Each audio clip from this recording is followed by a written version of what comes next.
नमस्कार दोस्तों, कैसे हैं आप लोग? मेरा नाम सौरभ कुमार है और मैं आप लोग को यहाँ पर महेश वर्णवाल की किताब एनसीईआरटी सार संग्रह क्लास 6 ट्वेल्व पढ़ा रहा हूँ, जो कि आपका ये किताब जो है वन लाइनर किताब है और इतिहास का है संक्षिप्त सार। ठीक है, तो आज हम पढ़ने जा रहे हैं आपका चैप्टर नंबर 26। तो मध्यकालीन भारत का चैप्टर नंबर 26 पढ़ेंगे, भारत में सांस्कृतिक विकास के बारे में। ठीक है, तो चलिए स्टार्ट करते हैं चैप्टर नंबर 26 और इसका पहला पार्ट आएगा, पहला पार्ट नंबर और पहला वीडियो होगा। ठीक है, तो देखिए आपके सामने चैप्टर नंबर 26 आ गया, अध्याय 26। ठीक है, भारत में सांस्कृतिक विकास 13वीं से 15वीं शताब्दी तक। ठीक है,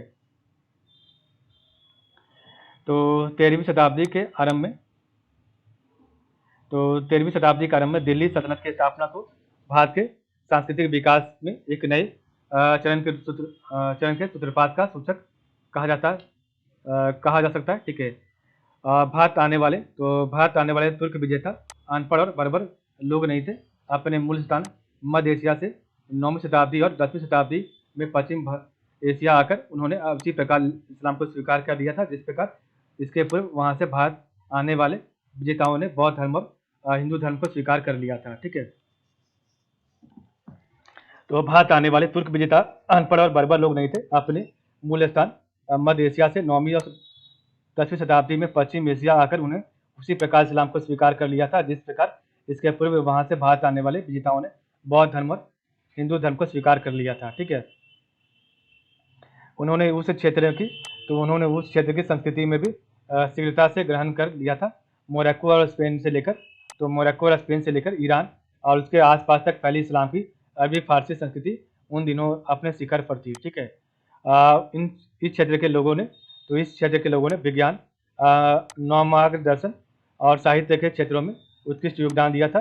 इधर भारतीयों के अपने प्रबल धार्मिक विश्वास और कला, स्थापत्य और एवं साहित्य के संबंध में अपने दृढ़ विचार थे। ठीक है, तो इस क्षेत्र के लोगों ने विज्ञान, नवमार्ग दर्शन और साहित्य के क्षेत्रों में उत्कृष्ट योगदान दिया था और इधर भारतीयों के अपने प्रबल धार्मिक विश्वास और कला, स्थापत्य एवं साहित्य के संबंध में अपने दृढ़ विचार थे। ठीक है, जब इन दोनों की पारस्परिक अंततः क्रिया आरंभ हुई तो अंत में वह एक नई और समृद्ध संस्कृति के विकास में अत्यंत सहायक सिद्ध हुई। ठीक है, तो जब इन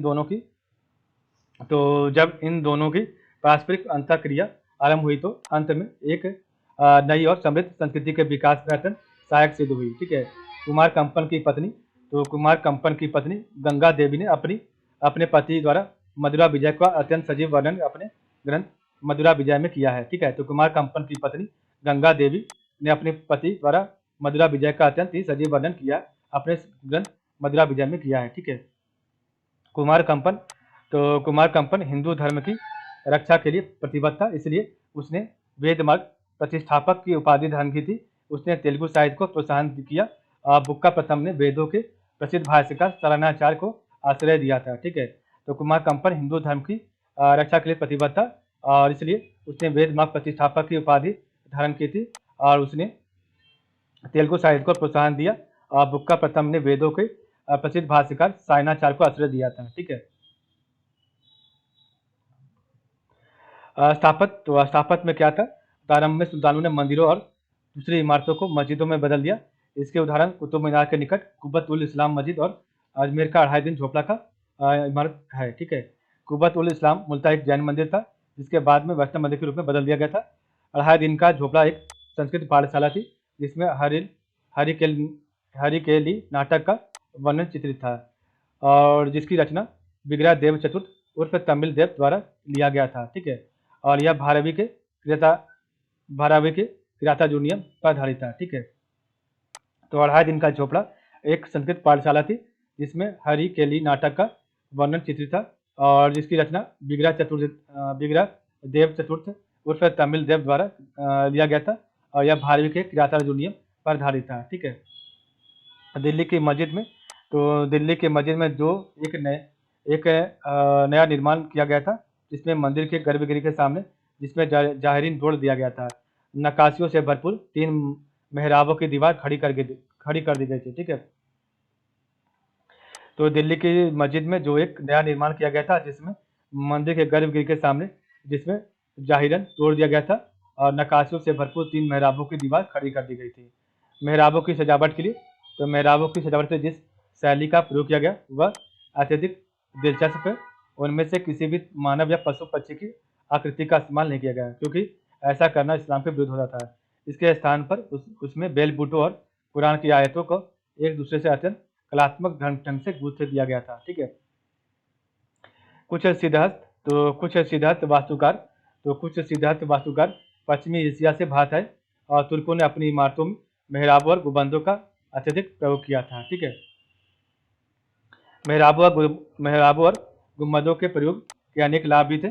गुंबद इमारत की ऊपरी छटा को निखारता था। वास्तुकार ज्यों-ज्यों अनुभव और आत्मविश्वास प्राप्त करते गए, गुंबदों की ऊंचाई बढ़ती गई। ठीक है, तुर्क लोग अपनी इमारतों में उच्च कोटि के हल्के गारे का इस्तेमाल करते थे और इस प्रकार तुर्कों के आगमन के बाद उत्तर भारत में स्थापत्य के नए रूप और उच्च कोटि के गारे का प्रयोग व्यापक रूप से होने लगा था। मेहराब और गुंबद की जानकारी भारतीयों को भी थी, परंतु वे उनका बड़े पैमाने पर प्रयोग नहीं करते थे। ठीक है, भारतीय सामान्यतः जिस युक्ति का प्रयोग करते थे वह यह थे कि वे एक पत्थर पर दूसरा पत्थर कुछ बाहर की ओर निकालकर इस तरह जोड़ते थे कि मध्य का अंतराल कम होता चला जाता था और अंत में जो कुछ अंतराल पर बच जाता था उस पर ढक्कन के तौर पर एक पत्थर डाल देते थे या पत्थर पट्टियों पर सहाती डाल देते थे। ठीक है, तुर्क शासकों ने अपनी इमारतों में गुंबद और मेहराब पद्धति तथा लिंटन और सहातीर पद्धति दोनों का प्रयोग किया। ठीक है, सजावट के मामलों में तुर्कों ने धार्मिक कारणों, इस्लाम में जीवों के चित्र का बनाना वर्जित से मानव आकृतियों या पशु पक्षियों की आकृतियों के प्रयोग से परहेज किया, क्योंकि इस्लाम में जीवों के चित्रों का बनाना वर्जित है। ठीक है, तो तुर्क शासकों ने अपनी इमारतों में गुंबद और मेहराब पद्धति तथा लिंटन और सहातीर पद्धति दोनों का प्रयोग किया। सजावट के मामलों में तुर्कों ने धार्मिक कारणों, इस्लाम में जीवों के चित्र बनाना वर्जित से मानव आकृतियों या पशु पक्षियों की आकृतियों के प्रयोग से परहेज किया, और क्योंकि इस्लाम में जीवों के चित्रों का बनाना वर्जित है। ठीक है, इसके स्थान पर वे ज्यामितिक और फूलों के चित्रों का प्रयोग करते थे तथा उन्हें कुरान की आयतों से बनाए गए चार खानों में कलात्मक रीति से मिला देते थे। इस प्रकार अरबी लिपि स्वयं में एक कलाकृति बन गई और इस सजावटी युक्तियों के सहयोग को अरबसक कहा जाता था। ठीक है, तो इसके स्थान पर ज्यामितिक और फूलों के चित्रों का प्रयोग करते थे और उन्हें कुरान की आयतों से बनाए गए। ठीक है, और चारखानों में कलात्मक रीति से मिला देते थे। ठीक है, इस प्रकार अरबी लिपि स्वयं में एक कलाकृति बन गई और इन सजावटी युक्तियों के सहयोग को अरबसक कहा जाता था। ठीक है, बलुई पत्थरों का इस्तेमाल कर तुर्कों ने अपनी इमारतों को अलग अलग रंगों की छटा प्रदान की और इन इमारतों में सजावट के लिए पीले बलुई पत्थरों या संगमरमर का इस्तेमाल किया गया, ताकि लाल बलुई पत्थरों का रंग निखर कर सामने आए। ठीक है, तुर्कों द्वारा 13वीं शताब्दी में किया गया सबसे सुंदर और महत्वपूर्ण निर्माण कुतुब मीनार था, जिसे कुतुबुद्दीन ऐबक ने बनाया था। ऊपर को उठती हुई और परिधि से कम होती गई इस मीनार को दिल्ली के लोकप्रिय सुल्तान कुतुबुद्दीन बख्तियार काकी की स्मृति में बनवाया गया था और यह मीनार 21.4 मीटर ऊंची थी, मतलब कि आपका जो है 210 फीट ऊंचा था। ठीक है, खिलजी काल में अनेक इमारतें बनवाई गई।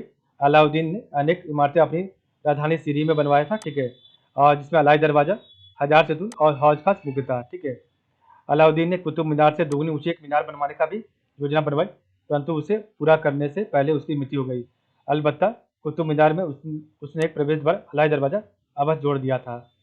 निजामुद्दीन औलिया के दरगाह के अहाते में जमात खाना मस्जिद का निर्माण करवाया गया और यह मस्जिद पूर्णतः इस्लामी शैली में निर्मित प्रथम स्थापत्य था। ठीक है, तो निजामुद्दीन औलिया के दरगाह के अहाते में जमात खाना मस्जिद का निर्माण करवाया गया। यह मस्जिद पूर्णतः इस्लामी शैली में निर्मित जो आपका प्रथम स्थापत्य था।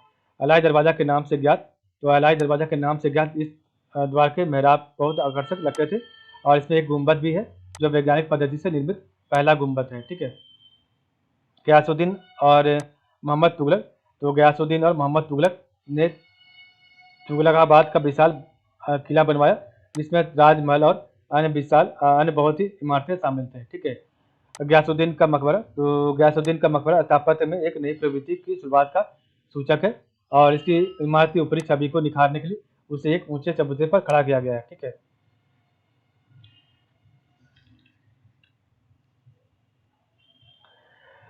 तुगलक स्थापत्य की एक प्रमुख विशेषता ढालू दीवारें, इससे इमारत के मजबूत और ठोस होने का आभास होता है।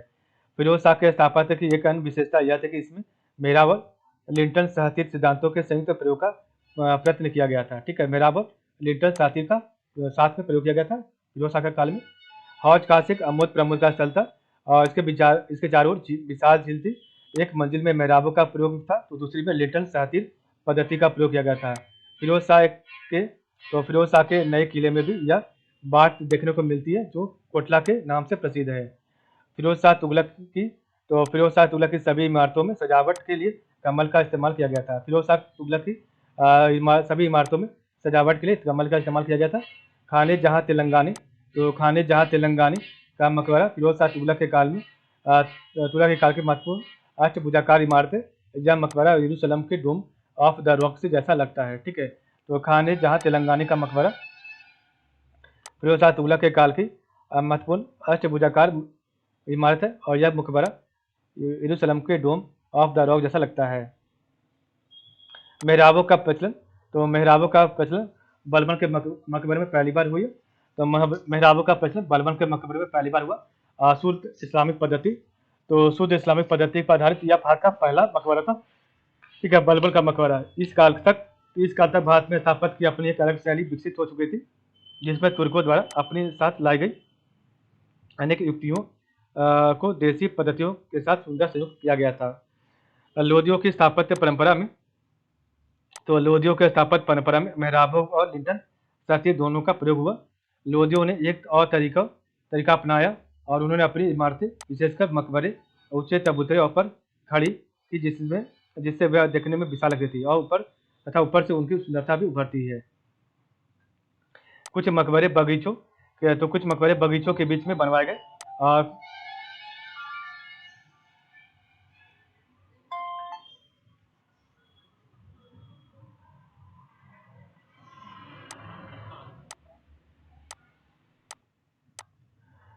कुछ मकबरे बगीचों के बीच में बनवाए गए। दिल्ली का लोधी उद्यान इसका प्रतिरूप है। कुछ मकबरे अष्टभुजाकार थे। ठीक है, और इनमें से अनेक जो है विशेषताओं को बाद में मुगलों के भी अपनाया और इसकी चरम परिणति शाहजहां द्वारा बनवाए गए ताजमहल के रूप में हुई। ठीक है, सल्तनत काल के महत्वपूर्ण निर्माण का, तो प्रमुख इमारतें तो आपका जो है कुतुब मीनार का निर्माता जो है कुतुबुद्दीन ऐबक था और कुबत उल इस्लाम मस्जिद कुतुबुद्दीन ऐबक द्वारा बनाया गया था। अलाउद्दीन का झोपड़ा आपका कुतुबुद्दीन ऐबक के द्वारा। ठीक है, सुल्तानगढ़ी का मकबरा इल्तुतमिश के द्वारा बनवाया गया था और इल्तुतमिश का मकबरा इल्तुतमिश के द्वारा, और हौज शमसी व शमसी दरगाह इल्तुतमिश के द्वारा, बलबन का मकबरा बलबन के द्वारा और सीरी का किला का अलाउद्दीन खिलजी द्वारा। ठीक है, हौज अलाई, तो हौज अलाई का जो है हौज अलाई अलाउद्दीन खिलजी द्वारा, जमात खाना मस्जिद अलाउद्दीन खिलजी द्वारा, हजार सितून अलाउद्दीन खिलजी द्वारा। ठीक है, अलाई दरवाजा अलाउद्दीन खिलजी द्वारा। ठीक है, उखा मस्जिद जो है मुबारक शाह खिलजी द्वारा निर्माण किया गया था। तुगलकाबाद का किला गयासुद्दीन तुगलक के द्वारा और गयासुद्दीन तुगलक का मकबरा मोहम्मद बिन तुगलक के द्वारा किया गया था। ठीक है, तो आपका जो है कुतुबुद्दीन ऐबक। ठीक है, तो कुतुबुद्दीन ऐबक जो है आपका कुतुब मीनार कुबत उल इस्लाम मस्जिद अलाउद्दीन का झोपड़ा बनाया गया था। और नेक्स्ट आपका है सुल्तानगढ़ी का मकबरा इल्तुतमिश का मकबरा और हौज शमसी व शमसी ईदगाह का जो है इल्तुतमिश द्वारा बनाया गया था।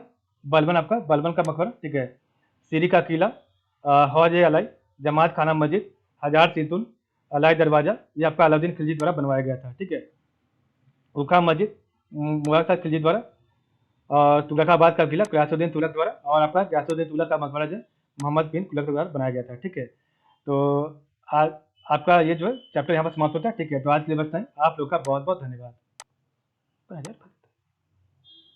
कल हम इसका जो है पार्ट नंबर बी पढ़ेंगे, सेकंड वीडियो पढ़ेंगे। ठीक है, कल हम इसका सेकंड वीडियो पढ़ेंगे, पार्ट नंबर बी पढ़ेंगे। ठीक है, तो आप लोग का बहुत बहुत धन्यवाद।